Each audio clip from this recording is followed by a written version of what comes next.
బంగాళాఖాతంలో అల్పపీడనం కొనసాగుతోందని, ఇది బలపడి వాయుగుండంగా మారే అవకాశం ఉందని వాతావరణ శాఖ అంచనా వేస్తోంది. దీంతో తెలంగాణలో వచ్చే 3 రోజుల పాటు తేలికపాటి నుంచి మోస్తారు వర్షాలు నమోదయ్యే అవకాశం ఉందన్నారు సీనియర్ అధికారి శ్రావణి.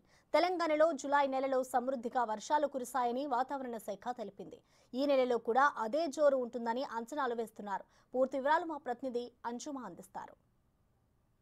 తెలంగాణ రాష్ట్రంలో పలు జిల్లాలలో మనకు వర్షపాతం నమోదవుతుంది. ఇక హైదరాబాద్లో అయితే క్లౌడీ వాతావరణం అయితే మనకు కనిపిస్తుంది.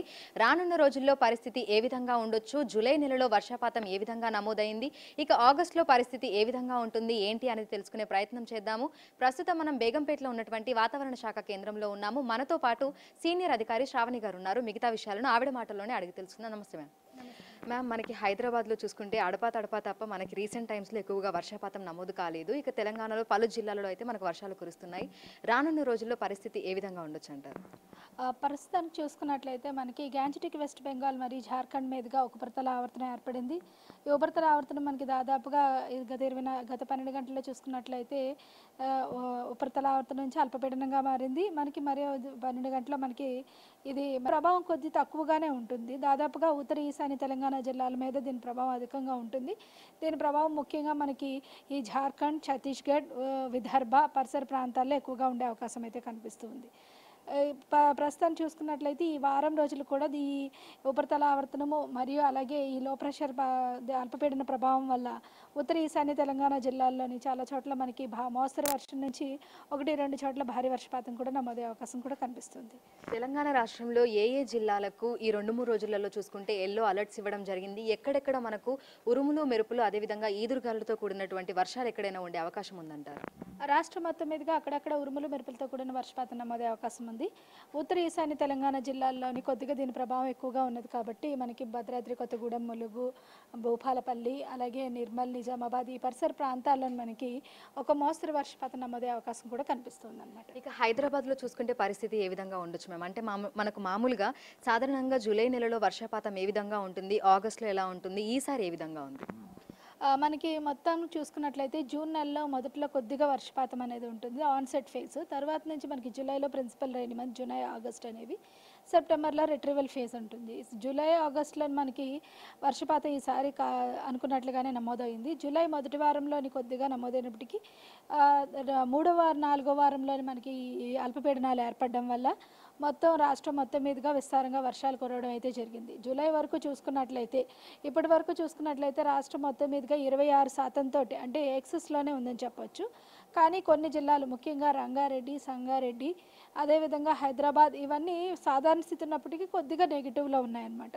అంటే -9% హైదరాబాద్ పరిసర ప్రాంతాలు, అలాగే రంగారెడ్డిలో -18, 12%, అలాగే సంగారెడ్డిలో -18 ఇలాగా ఈ పరిసర ప్రాంతాల్లో కొద్దిగా నెగిటివ్గా ఉన్నాయి. అత్యధికంగా మనకి జయశంకర్, భూపాలపల్లి, ములుగు, వరంగల్ పరిసర ప్రాంతాల్లో చూస్తుంటే 50% కంటే అధికంగా వర్షపాతం అయితే నమోదవడం అయితే జరిగింది. ఆగస్టులో పరిస్థితి ఏ విధంగా ఉండొచ్చు అంటారు మ్యామ్? హైదరాబాద్తో పాటు తెలంగాణ రాష్ట్రాలలో ఏ జిల్లాలలో మనకు అధికంగా వర్షపాతం నమోదయ్యే అవకాశం ఉంది?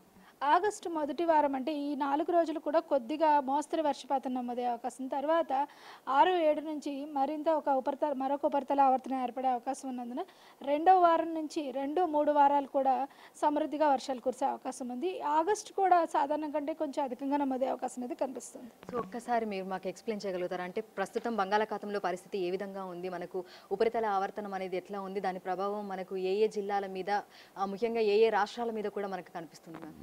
మనకి గ్యాంజెటిక్ వెస్ట్ బెంగాల్ మరియు జార్ఖండ్ పరిసర ప్రాంతాల్లో ఏర్పడిన అల్పపీడనం అనేది మనకు కొద్దిగా వాయుగుండంగా మారే అవకాశం కనిపిస్తుంది. దీని ప్రభావం ఎక్కువగా బీహార్, ఉత్తర జార్ఖండ్, మనకి అలాగే ఉత్తర ఛత్తీస్గఢ్, ఒరిస్సా, గ్యాంజెటిక్ వెస్ట్ బెంగాల్ మీద ఎక్కువగా ఉండే అవకాశం ఉంది. అలాగే విదర్భ పరిసర ప్రాంతాల్లోని ఈస్ట్ మధ్యప్రదేశ్లో కూడా మనకి భారీ నుంచి అతి భారీ వర్షాలు కూడా కురుస్తాయి. ఇది కాకుండా మనకి మన తెలంగాణ వరకు చూసుకున్నట్లయితే ఉత్తర ఈశాన్య తెలంగాణ జిల్లాల మీద దీని ప్రభావం వచ్చే అవకాశం అయితే ఉందన్నమాట. ఇక రానున్న రోజుల్లో మనం చూసుకుంటే అంటే మనకు మళ్ళీ ఈ అల్పపీడనం ఏర్పడే అవకాశం ఏమైనా ఉందా? మళ్ళీ వాయుగుండంగా మారేటువంటి ప్రభావం ఏమైనా ఉందంటారా? మనకి తర్వాత మరి ఒక ఉపరితల ఆవర్తనం ఏర్పడే అవకాశం కనిపిస్తుంది 6-7 అంటే దాదాపుగా ఈరోజు 2వ తారీఖు కాబట్టి మనకి 7-8వ తేదీల్లోని కొద్దిగా ఉపరితల ఆవర్తనం ఏర్పడే అవకాశం ఉంది. దాని ప్రభావం వల్ల మరింత వర్షపాతం వచ్చే అవకాశం అయితే కనిపిస్తుంది. ఇక ఈ 2-3 రోజులలో పరిస్థితి చూసుకుంటే హైదరాబాద్లో కానీ లేదంటే తెలంగాణ జిల్లాలో కానీ ఏ విధంగా ఉండే అవకాశం ఉంది? హైదరాబాద్లో చూసుకుంటే జీహెచ్ఎంసీ పరిధిలో 2 రోజులు కొద్దిగా మేఘావృతమైన వాతావరణం ఉండి తేలికపాటి జల్లులు కురుస్తాయి. మిగతా జిల్లాలో చూసుకున్నట్లయితే ఉత్తర ఈశాన్య తెలంగాణ జిల్లాలో ఒక మోస్తరు వర్షపాతం నమోదయ్యే అవకాశం ఉంది. అంటే దాదాపుగా 4-6 సెంటీమీటర్ల వర్షపాతం నమోదయ్యే అవకాశం ఉంది. దక్షిణ తెలంగాణ జిల్లాలో కొద్దిగా తగ్గే అవకాశం ఉంది. మనకి దాదాపుగా 6, 7, 8 తేదీల్లోని కొద్దిగా వర్షపాతం పెరిగే అవకాశం అయితే కనిపిస్తుంది. ఎల్లో అలర్ట్స్ ఎక్కడైనా మనం జారీ ప్రస్తుతానికైతే ఎల్లో అలర్ట్ పెద్దగా ఏం లేదు. అంటే ఓన్లీ 1-2 చోట్ల ఉండే అవకాశం అయితే కనిపిస్తుంది అనమాట. Thank you. సో ప్రస్తుతం మనం చూసుకున్నట్లయితే కూడా మనకు హైదరాబాద్లో అయితే ఇటు చల్లని వాతావరణమే ఉంది, క్లౌడీ వెదర్ మనకి కనిపిస్తోంది. ఇక తెలంగాణ రాష్ట్ర వ్యాప్తంగా చూసుకున్నట్లయితే కూడా పలు జిల్లాలలో మనకు ఇటు తేలికపాటి నుంచి మోస్తరు వర్షపాతం అయితే నమోదయ్యే అవకాశం ఉన్నట్లుగా కూడా వాతావరణ శాఖ అధికారి తెలపడం జరిగింది. వీడియో జర్నలిస్ట్ వంశీతో అంజుమా, బిగ్ టీవీ, హైదరాబాద్.